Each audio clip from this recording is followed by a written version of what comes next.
Bienvenidos a nuestro foro Aspen Phil, que tendremos una jornada triple el día de hoy con el primer tema que iniciamos ahora sobre inteligencia artificial.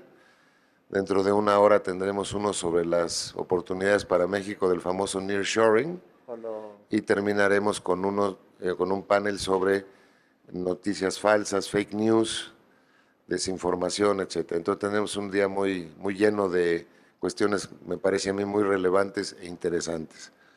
Para comenzar, tendremos entonces el panel con Victoria García del Blanco, aquí a mi izquierda.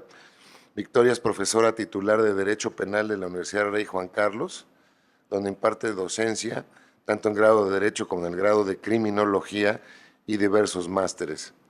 Desarrolla su labor de investigadora desde el 97, salvo la Comisión de Servicios que ha desarrollado en el Ministerio de la Presidencia de Gobierno desde 2020 a 2022. Es directora de 10 cursos del Máster en Derecho en Panel Económico, codirectora del Observatorio de Derecho Penal Económico y de las jornadas de especialización en Derecho Penal Económico que se imparten en la Universidad Rey Juan Carlos. Su labor como investigadora se ha orientado a varios temas centrales de la teoría jurídica del delito, destacando sus investigaciones en torno a la codelincuencia, donde destaca su tesis doctoral, publicada por Tyrant Branch, la coautoría del derecho penal. Posteriormente abarcó el estudio de agresiones en grupo, terrorismo, responsabilidad individual en organizaciones criminales o en empresas, la responsabilidad del superior jerárquico, la responsabilidad de auditores. También ha abordado temas como el acoso, derechos de las víctimas, expulsión de extranjeros o acumulación de condenas. Actualmente aborda los temas que plantea la inteligencia artificial en la defensa de los derechos humanos. Te damos la bienvenida, Victoria, muchas gracias por estar con nosotros.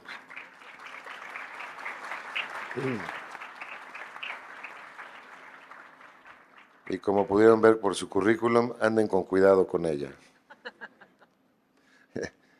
Nos acompaña también mi amigo Javier Murillo, científico de datos, experto en tecnologías de la información aplicadas a la transformación de modelos de negocios digitales. Es un visionario de medios y redes sociales, en donde ha aplicado inteligencia artificial para perfilar, segmentar y predecir comportamientos sociales. En su fase de autor, es articulista en medios de circulación nacional, tiene blogs especializados y es considerado uno de los pioneros en México en la divulgación de medios sociales. Por la publicación del primer libro en español en esta materia, titulado Social Media, la nueva ruta del crecimiento. Ha pasado todas las etapas del Internet, desde el .com, marketing directo, web 2.0 y social media, hasta llegar a la nube. Con más de 20 años de experiencia en el sector, también funge como consultor de empresas locales y trabaja algoritmos de prospectiva y medición de valor de marca. Muy bienvenido, Javier, y muchas gracias por estar acá.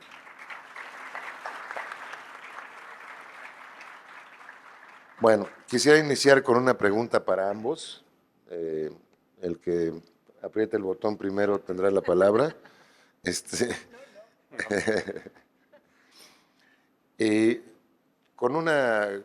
Empecemos, digamos, de lo general a lo particular, y me gustaría que lo general fuese lo siguiente.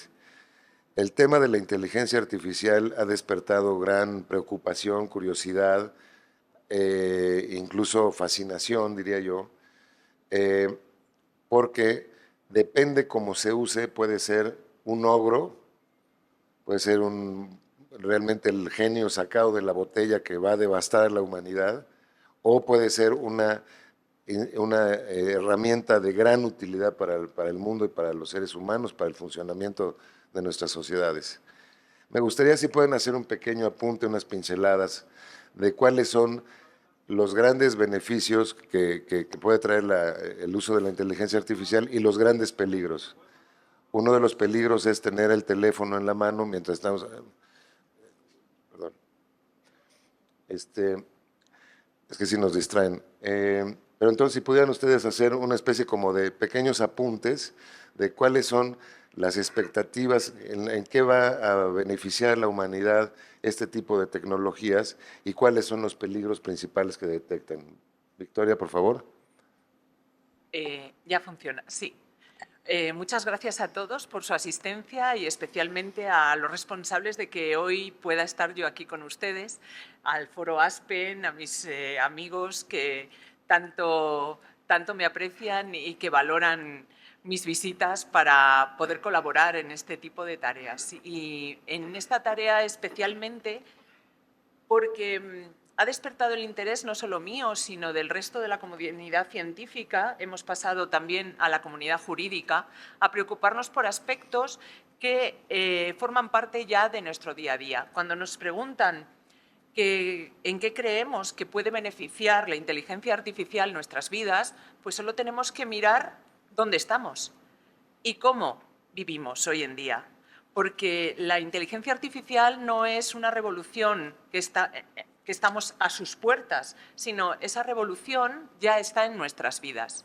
Nosotros tenemos, ¿verdad?, teléfonos inteligentes, le preguntamos a Siri dónde vamos o qué tiempo va a hacer, o Alexa, o Google Maps nos lleva a casa, o podemos teletrabajar o desde nuestros hogares y poder organizar mejor nuestras vidas y compartir más tiempo con nuestras familias con el teletrabajo, sobre todo potenciado después del confinamiento. Además, realmente Internet, estábamos hablando ahora, fue la vía de entrada hacia la inteligencia artificial, que no es nada más que una potenciación de esa forma de gestionar datos, de lo cual es mucho más especialista mi compañero de panel. Pero hoy en día la inteligencia artificial nos rodea y nos hace la vida más fácil en un montón de aspectos de los que podemos ser o no ser conscientes, pero que están ahí. Nos sirve para tener fuentes de documentación y de información mucho más amplias, para predecir acontecimientos, sobre todo porque gestiona un montón de datos, un montón de variables, y esa predicción de acontecimientos se puede emplear en múltiples sectores, tanto en el sector de la delincuencia, que es el que me afecta para valorar el grado de peligrosidad de determinados sujetos, como en el grado del empleo a la hora de poder seleccionar de forma mucho más objetiva a los posibles candidatos. También a la hora de predecir las sanciones administrativas que pueden conllevar determinadas acciones, incluso aportar seguridad jurídica a los ciudadanos, haciendo predecibles las consecuencias jurídicas de un delito, las sentencias. Facilita la gestión, facilita la rapidez en la toma de decisiones, la rapidez en la obtención de determinados resultados. Y yo creo, y es evidente para el resto de la comunidad, que esto va a ser potenciado aún más. Se habla de que la inteligencia artificial va a conseguir resolver problemas para los cuales la inteligencia humana está limitada y necesitaríamos 40.000 años para poder valorar todos los datos, para poder llegar a las teorías necesarias. Y con estos macroinstrumentos, macromáquinas de gestión de datos, podremos resolver problemas hasta ahora inabarcables. Les estoy hablando de prolongar nuestra vida, de unos diagnósticos mucho más sensatos, mucho más seguros, mucho más efectivos, que pueden prolongar nuestra existencia en la cura de enfermedades como el cáncer o incluso en el envejecimiento. En una gestión de los productos, de los recursos de este planeta de forma mucho más sensata. Es decir, puede colaborar, incluso darnos la solución al cambio climático, que es una de las crisis existenciales que hemos provocado. Puede incluso, ya hablando de terrenos de quizás ciencia ficción, ayudarnos a crear un planeta B, o un plan B por si este no sale bien. Y aún así, también puede ser utilizado en sentido negativo. Igual que hay personas que se aferran a estas utopías, tenemos que ser también muy conscientes de las posibles distopías que pueden provenir de la inteligencia artificial. De hecho, el cerebro humano, para poder sobrevivir, tiene la capacidad de fijarse más en las distopías que en las utopías, como propio mecanismo de supervivencia, lo cual cuidado porque también puede ser utilizado para nuestra manipulación. Las distopías están ahí. Realmente el ser humano ha creado varios instrumentos que son capaces de destruir completamente a la humanidad. Uno es la energía nuclear o la manipulación genética, las armas químicas. Otro es el cambio climático y estamos en la tercera, de la cual se habla como inteligencia artificial. El concepto de inteligencia, ya les digo.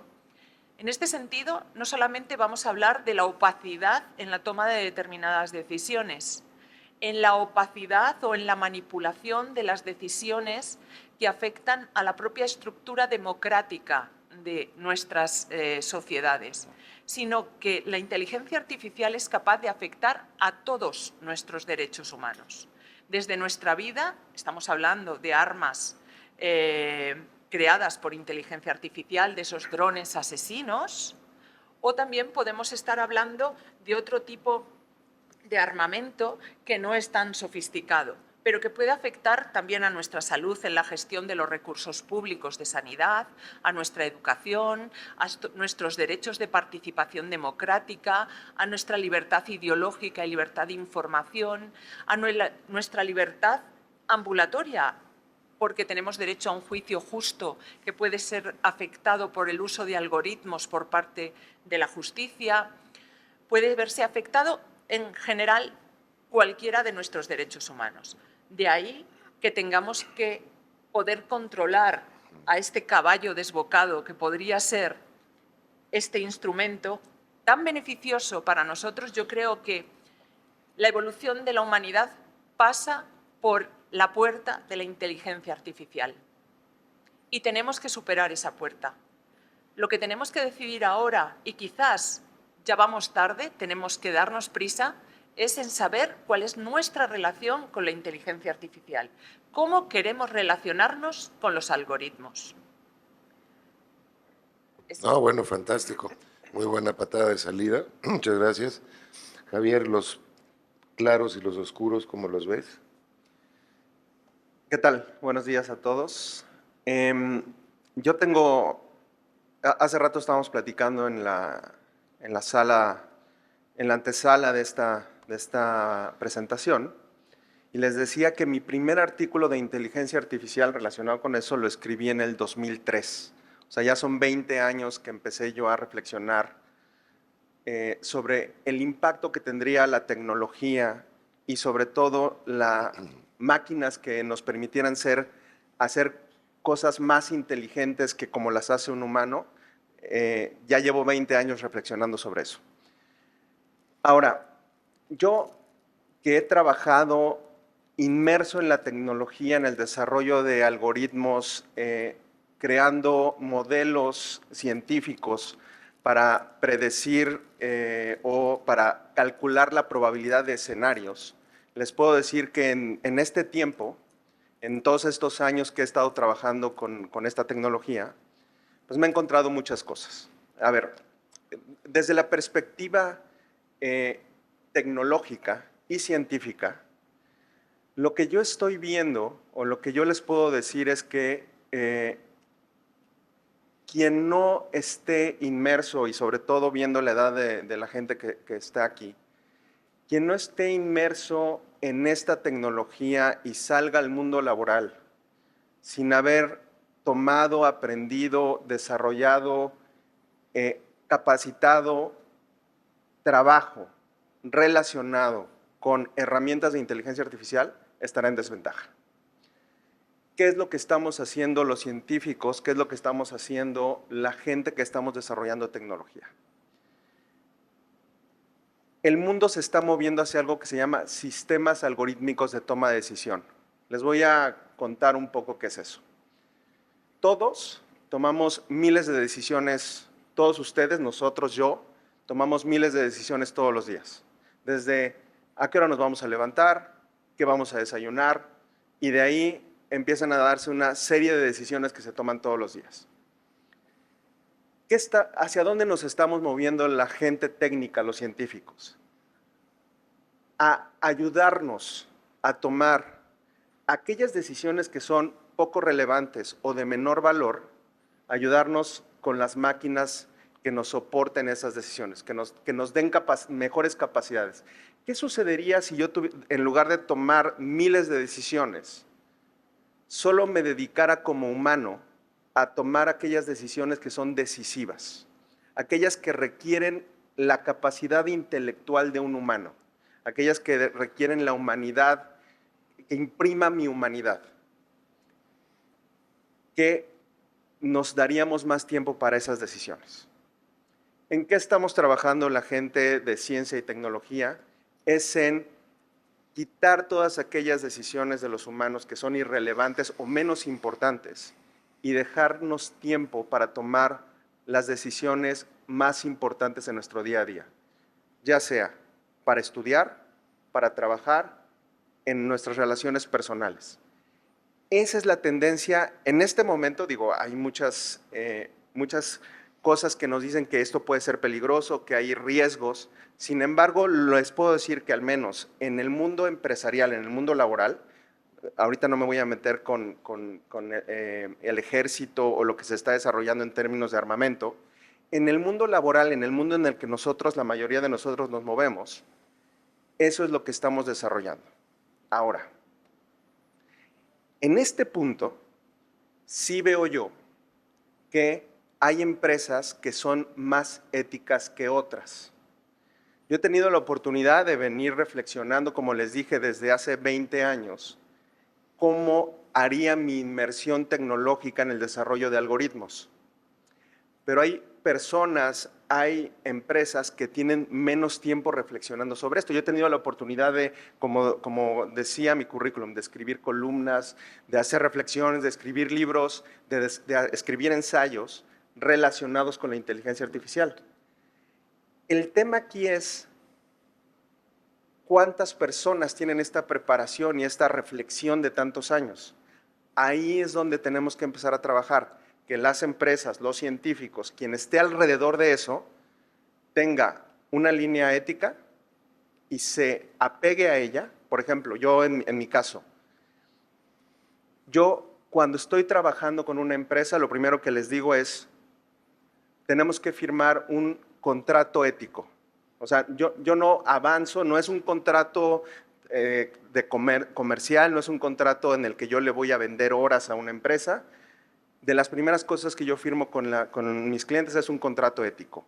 ¿Cuál es la línea ética que vamos a seguir en el desarrollo de estos algoritmos de toma de decisión? Y en el momento en el que yo veo un cliente enfrente de mí que dice, quiero eliminar humanos, ahí yo me salgo de la mesa de negociación. Y esa es mi línea ética. Yo no elimino humanos, yo potencio humanos. Este aprendizaje que a lo mejor en este momento ustedes dicen, sí, pero te pagarían más si reduces el número de humanos que trabajan en una empresa. Esta línea ética que yo decidí tener, no estoy seguro que la estén teniendo todos aquellos que se estén desarrollando, este tipo de tecnologías. Esto es lo que tenemos que observar, porque no está regulado, no está reglamentado y depende de cada una de las empresas, su motivación, su vocación, su misión y valores, que se desarrollen en el sentido de la tecnología o la ciencia en el que se quieran desarrollar. Cuando del otro lado no hay una línea ética y cuando del lado de la empresa que desarrolla no hay una línea ética, ahí es donde estamos en problemas. Y ni siquiera me estoy metiendo a temas de armamento o control de masas o todo lo que podríamos estar hablando en este momento. La cuestión Déjame aquí, detenerte ahí, porque es un tema fundamental que tenemos que abordar. Creo que hay dos, no nos va a dar demasiado tiempo, pero creo que dentro de este vasto mundo hay dos grandes temas. Uno, que aprovechando que este es el año que el invitado de honor es la Unión Europea y es la región del mundo que ha avanzado más en el tema de regulación de la inteligencia artificial. Si nos puedes comentar, Victoria, y para que reacciones tú a eso, Javier, ¿qué está haciendo la Unión Europea para regular a este potencial genio fuera de la botella? ¿Cuáles serían? Porque ahorita decía Javier una cosa bien interesante, que firma acuerdos éticos, pero ¿qué tal que otros ni siquiera se les ocurre firmar acuerdos éticos? O si violan los acuerdos éticos, ¿qué pasa? ¿Hay consecuencias penales, jurídicas o no las hay? No sé si pudieras desarrollar un poco esas ideas y contarnos como en dónde está parada la Unión Europea, con un añadido, si me permites, que es la velocidad a la que va el desarrollo tecnológico es tal que la regulación normalmente, y podemos entender, vaya detrás, vaya a la saga. ¿Cómo logramos empatar esas velocidades para que la regulación pueda tener, digamos, un como gen evolutivo que permita que podamos atender las diferentes retos, manifestaciones que se van dando de la inteligencia artificial en lo cotidiano? Bueno, la pregunta se las trae. Voy a intentar explicarme partiendo de Tú te vas el miércoles, ¿no? Voy a partir de la base que ha dejado encima de la mesa, de la Sí. carta que ha dejado él encima de la mesa, la ética. Ya desde 2018 en el mundo ha habido diferentes manifestaciones de organismos internacionales abogando por un uso ético de la inteligencia artificial. Ya la OCDE planteó la recomendación sobre una inteligencia artificial innovadora y confiable que respete los derechos humanos. También la Declaración de Toronto, donde diferentes organismos internacionales defensores de los derechos humanos potenciaban unas recomendaciones, unas líneas de actuación éticas para las empresas. Y en la Unión Europea se ha publicado unas directrices de grupos de expertos en inteligencia artificial y el libro blanco de la inteligencia artificial de la Unión Europea. Pero permítanme que, valorando las posiciones éticas que son necesarias en estos terrenos, desconfíe un poco de ellas. Porque el mismo concepto de ética me lleva a plantearme de qué ética estamos hablando. ¿De la ética de los racistas? ¿De la ética de los que están a favor de la pena de muerte? ¿De la ética estadounidense? ¿De la ética china? ¿De la ética religiosa? ¿De qué religión? Es decir, la ética es un concepto muy variable, muy subjetivo. Y no podemos partir de consideraciones éticas generales porque es muy difícil que podamos compartir una ética general. Yo parto, al igual que la Unión Europea y que la OCDE, en que la ética que tiene que ser referente es el respeto a la Carta de los Derechos Humanos de Naciones Unidas. Pero Europa no se ha conformado con eso. Europa pretende ser pionera y liderar el ámbito de la normativa. Es decir, la ética está muy bien como referente y la autogestión empresarial y los códigos normativos internos de las empresas, la autorregularización de las empresas, que es lo que prima, por ejemplo, entre las empresas norteamericanas, en la legislación norteamericana, me parece muy bien.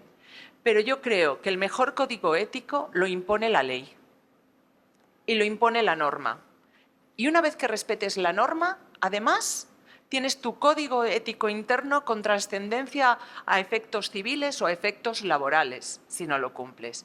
Pero frente a los ciudadanos, frente a los vulnerables, frente al respeto de los derechos humanos, la responsabilidad es de nuestros gobiernos, de nuestros estados. Los ciudadanos cedemos nuestra soberanía individual al Estado y es el Estado el responsable no de dar a las empresas unas líneas éticas voluntarias de actuación, sino de imponer normas que protejan nuestros derechos. La Unión Europea está a punto de aprobar, estamos en la fase final de aprobación de una ley de inteligencia artificial. Del reglamento, les leo cómo se llama. El reglamento del Parlamento Europeo y del Consejo por el que se establecen normas armonizadas en materia de inteligencia artificial y se modifican determinados actos legislativos de la Unión. De 21 de abril de 2021 es la propuesta. Estamos ya en la fase final. Este instrumento que va a tener, ahora les contaré esos problemas que podemos prever también, es el primer intento de regular, de someter a unas normas jurídicas el uso en la Unión Europea de la inteligencia artificial. Pero no solamente eso, es tratar de liderar una línea, dar ejemplo a la comunidad internacional de un uso ético, de un uso normativo con relación a la dignidad humana como centro de la utilización y el respeto a los derechos humanos de la inteligencia artificial. Es decir, el único uso legítimo de este instrumento en manos de nuestros ciudadanos va a ser la mejora del ser humano, la dignidad humana y la potenciación de sus capacidades y el respeto a sus derechos humanos. Ahora, Victoria, ¿qué pasa? Porque esto no tiene fronteras, como decía el senador hace rato. Si un hacker ruso o un hacker mexicano que no está en la Unión Europea interviene en eso, Claro. ¿cómo funciona? Todavía no sabemos ¿Hay alguna cómo especie de escudo protector de la Unión Europea frente a esto? se van a ¿Cómo? crear instrumentos específicos de lucha contra determinados ataques que ya existen. Y tenemos que plantearnos que la inteligencia artificial, lo que hace el reglamento es dividir los posibles peligros que pueden provenir de la inteligencia artificial en cuatro clasificaciones. Unos peligros inadmisibles, prohibidos, que son aquellos que pueden poner en peligro la vida, como armas nucleares. De hecho, por la vía ética, Naciones Unidas no ha conseguido todavía un acuerdo internacional para prohibir este tipo de armas que utilizan la inteligencia artificial. En Europa van a estar prohibidas normativamente, con un instrumento que es de aplicación directa en todos los tribunales, en todos los estados de la Unión Europea, y que puede ser replicado y además tiene que ser coordinado con todos los países democráticos que sean confluyentes con Europa. Por lo tanto, Europa cerrará sus fronteras a todo uso de la inteligencia artificial que conlleve peligros inadmisibles frente a la vida, frente a la integridad física, frente a la salud de los seres humanos. Después hay unos peligros graves. Aquellas, por ejemplo, les cuento, en uno de los proyectos en los que estoy participando de la Unión Europea, que ahí es donde los científicos han visto la relevancia que tenemos los juristas, la Unión Europea, para otorgar fondos para la investigación y el desarrollo de sistemas de inteligencia artificial, impone que dentro del equipo investigador haya un jurista o un experto en ética que plantee por escrito los posibles riesgos que conlleva el desarrollo de esa tecnología. ¿Para qué? Para someterle a control, para someter a una auditoría, para someter a la supervisión humana ese instrumento. Va a tener que pasar una auditoría y un sello de calidad, un sello de confiabilidad, porque va a estar sometido a controles diversos por parte del ser humano, por parte de las autoridades. Y si no responde a ese control que permitirá un uso responsable de esos instrumentos, no podrán utilizarse. Entonces, ¿qué va a ocurrir con los ataques externos? Los ataques externos nos preocupan en la medida que nos ha preocupado siempre, pero son ataques. Los problemas son aquellos usos que no se consideran ataques, pero que pueden modificar las reglas del juego. Es decir, cómo determinados instrumentos pueden conseguir datos privados. Es decir, nosotros en cuanto a nuestras ideas religiosas, en cuanto a nuestras ideas políticas, en cuanto a nuestros datos médicos, orientación sexual, tenemos derecho a que ese tipo de datos sean preservados, formen parte de nuestra intimidad. Hay herramientas de inteligencia artificial que sin necesidad de tener que responderles a esos datos, pueden conseguirlos. En un análisis, por ejemplo, para conseguir un puesto de trabajo, una inteligencia artificial puede descartar determinados candidatos porque sean más propicios a una huelga. Eso afecta a derechos fundamentales y, por lo tanto, ese tipo de instrumentos van a tener que estar sometidos a una serie de control por humanos especializados en ese tipo de herramienta. Hablábamos de la velocidad. Bueno, hay otros tipos de riesgos, ahora le hablo de la velocidad. Tengo que cambiar de un tema rápido. Muy bien. Y tenemos una... En primer lugar, bueno, quiero, aunque sea un poco tarde, saludar y dar la bienvenida a todos los estudiantes de la CEU Tlajomulco, por favor. Aquí están, ¿verdad? Muchas gracias por venir. Como les decía, tenemos 2 mesas más, además de esta, que este es el aperitivo. Pero es que, bueno, va a faltar tiempo con ganas. Pero hay un tema que no podemos obviar y que está muy ligado a la cuestión de regulación que hablabas ahorita, Victoria. Una de las preocupaciones esenciales, y yo no sé si estamos en el terreno de la distopia o de la ciencia ficción, es la posibilidad de que conforme evolucione esta tecnología, logre tomar conciencia de sí misma.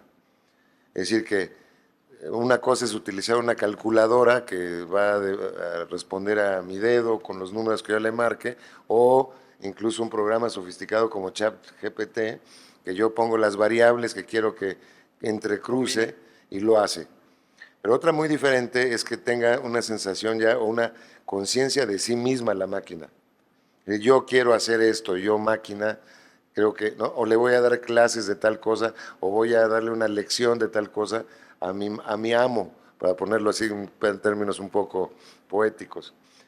Esa parte, ¿qué tan cerca estamos, Javier, de que tomen conciencia de sí mismas las máquinas? Y Victoria, ¿qué tanto se puede regular esa parte? Porque ahí sí ya no tienes ni al jurista ni tienes a nadie, está actuando, digamos, con una especie de voluntad propia. Es un tema muy delicado, pero creo que teníamos que abordarlo esta mañana inevitablemente. A ver, en este momento estamos en una etapa en la que no sabemos qué se está investigando en muchas empresas en el planeta. O sea, nosotros sabemos lo que los medios nos dicen o lo que nosotros sabemos que está sucediendo en la superficie. ¿Qué está pasando en lo más profundo de OpenAI? ¿Qué está pasando en lo más profundo de Google? No lo sabemos. Sin embargo, esta necesidad del ser humano de preservarse, de transferir a una herencia, de que él se muera y trascender a través de lo que hace y de lo que está desarrollando, no, lleva a los científicos, a los investigadores, a los que están desarrollando la inteligencia artificial a imprimir esa preservación en sus creaciones. Ahora, la conciencia en sí, de hecho estábamos hablando hace rato que incluso la definición misma de qué es conciencia es compleja. Sin embargo, sí hay esfuerzos y hay ejercicios tecnológicos y científicos de intento de preservación y de imprimir en las máquinas esa preservación. Es programada. Ahorita no hemos visto ninguna máquina que sea autónoma y que se maneje a sí misma. Pero esa programación, la forma en la que se hace esa programación y las redes neuronales se vuelven cajas negras. No sabemos qué está sucediendo adentro de esas cajas negras tecnológicas.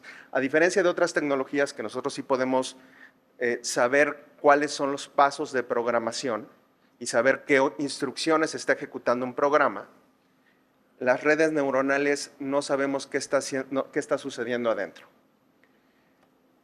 Eventualmente, y los científicos que están detrás de la programación de estas redes neuronales o estas redes que autoaprenden, eventualmente nos llevarán a la percepción de conciencia. No estoy seguro que sea conciencia, pero eventualmente nos llevarán a la percepción de conciencia.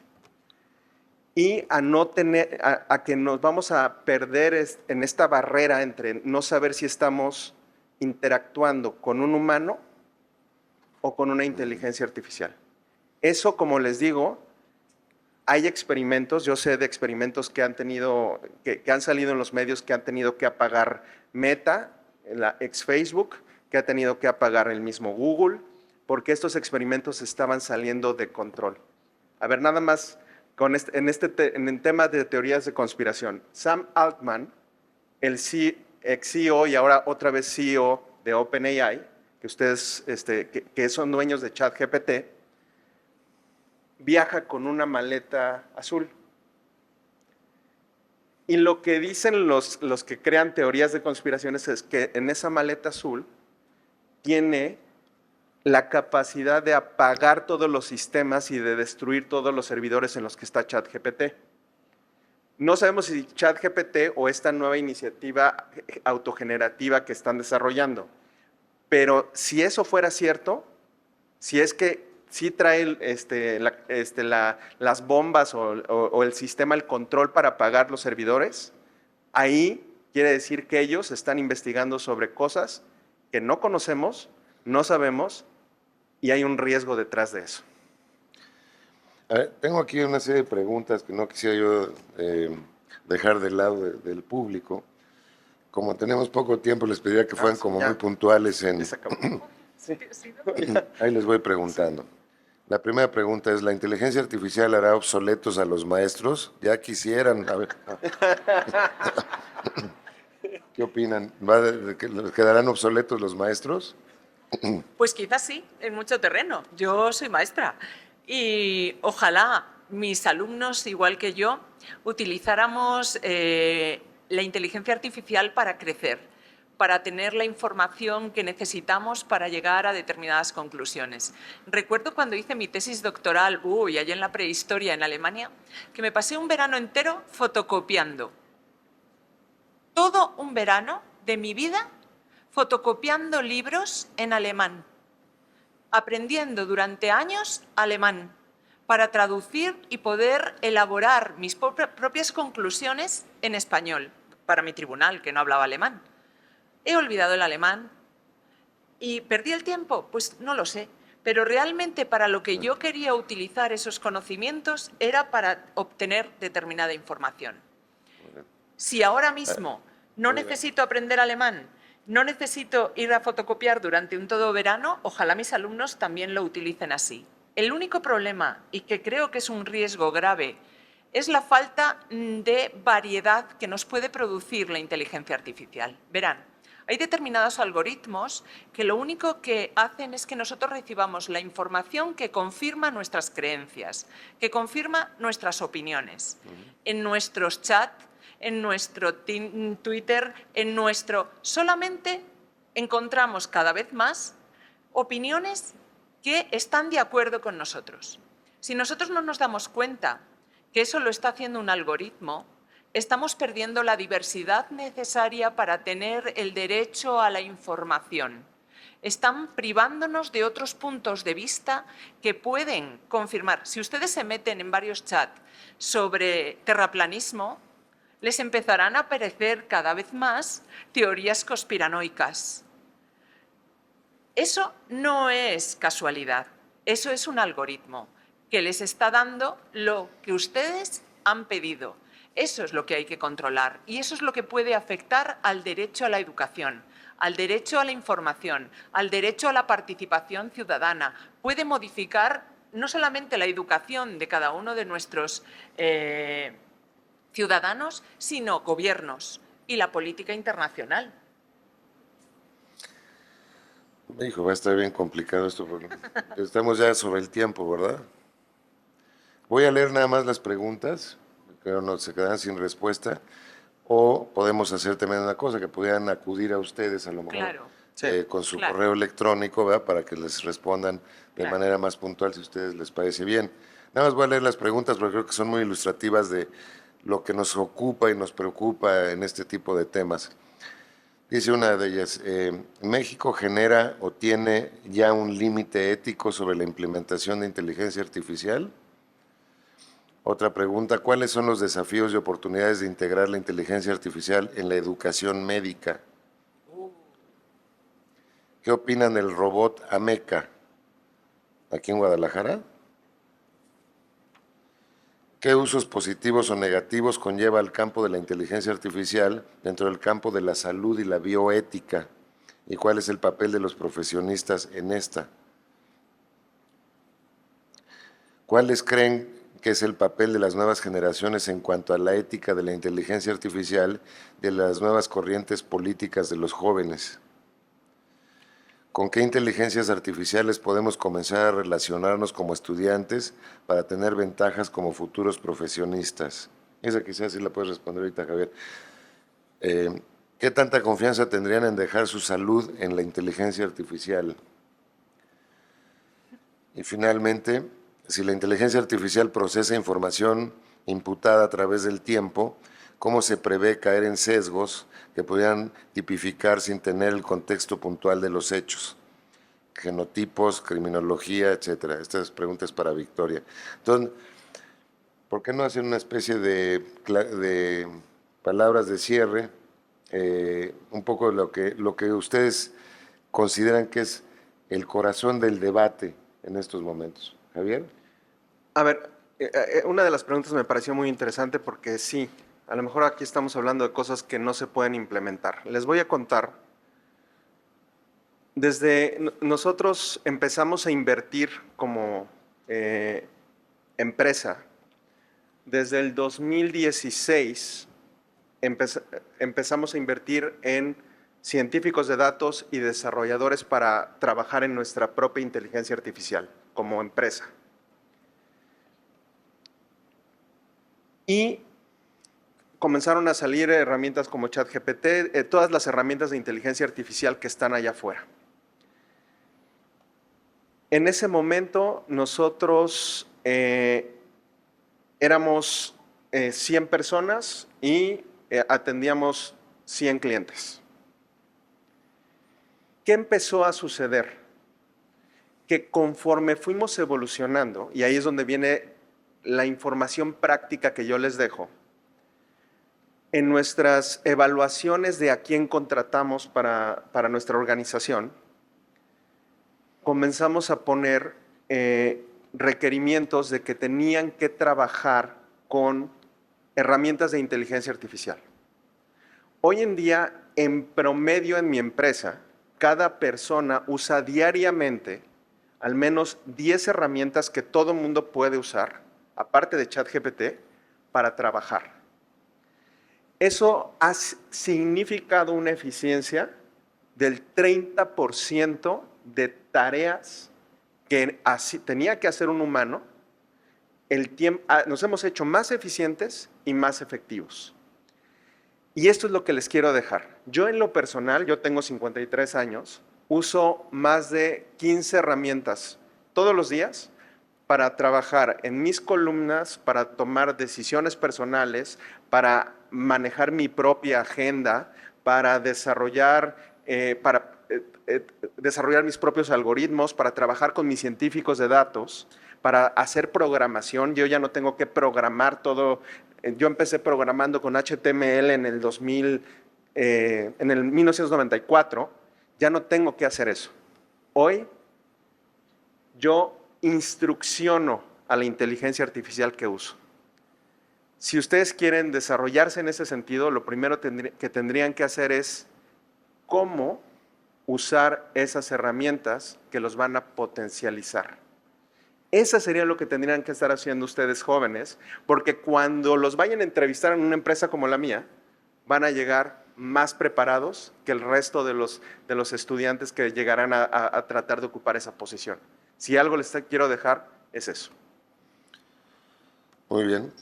Victoria, ¿algún remate de tu parte? Yo quería ser muy rápida y dejarles una imagen o un par de imágenes que les deje. Es imposible abordar todos los ámbitos. Hemos visto en las preguntas que el interés es diverso y es profundo en todos los ámbitos.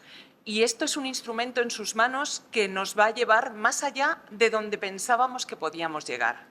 Pero les voy a contar que cuando Einstein conoció a Marilyn Monroe, ella le dijo: tendríamos que tener un hijo con tu inteligencia y mi belleza.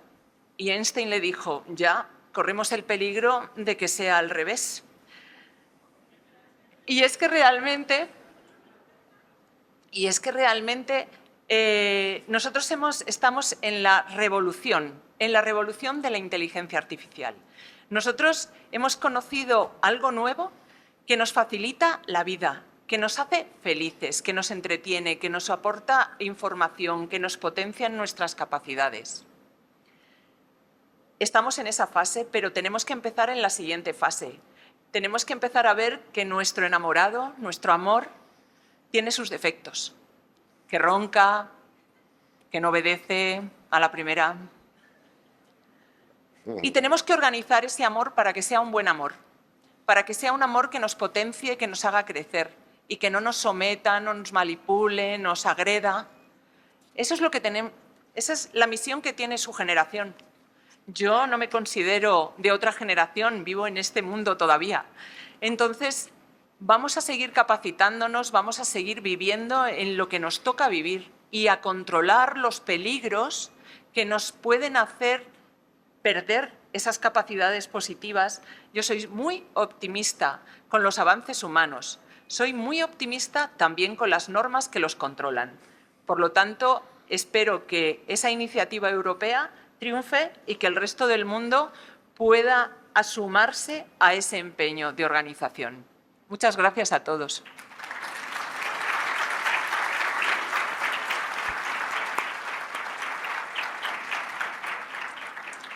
En teoría le podríamos dar instrucciones a la máquina para que nos salve de la máquina.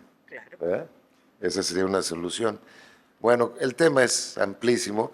Muchas gracias por sus preguntas. Creo que nos abren, por lo menos a mí, mucho los ojos de las preocupaciones y los anhelos que genera este tema.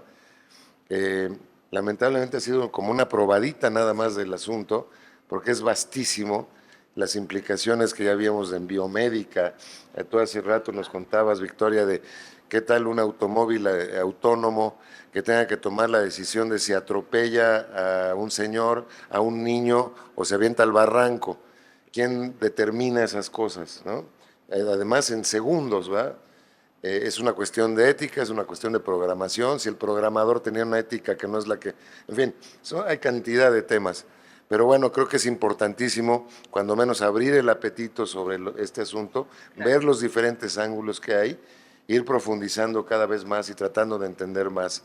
De hecho, hemos hablado con Leti Leal la posibilidad de hacer aquí en la Universidad de Guadalajara algo, una jornada quizá de una semana completa en la primavera sobre este gran tema, para tratar de encontrar ciertas conclusiones y recomendaciones. Hay una pregunta por ahí de si en México hay algún avance en esta materia tipo la Unión Europea. Lo desconozco honestamente, no sé si Javier conozca algo, pero igual estamos retrasados o muy… ¿Sí existe? De hecho, yo me apego a las leyes y a lo que está desarrollando la Comunidad Europea. Ya. Me tengo que apegar a eso. Muy bien. Bueno, me dicen así con el dedo que sí hay algo de avance legislativo. No. Qué bien, qué bien. Pero bueno, de todos modos creo que por lo menos no se ha popularizado mucho, porque aquí leemos los periódicos, creo que todos no nos habíamos enterado. Pero bueno, de todos modos es importante que los legisladores también tengan una visión muy completa de esto para que se hagan leyes continuo, digamos, en esta materia. Pero bueno, agradecerles mucho. Suspendemos 3 minutos, yo creo, únicamente para el cambio de guardia, ¿verdad? Okay. Ya están acá. Y vamos a entrar con el tema del nearshoring. Muchísimas gracias, Victoria, Javier. Gracias. Muy amables.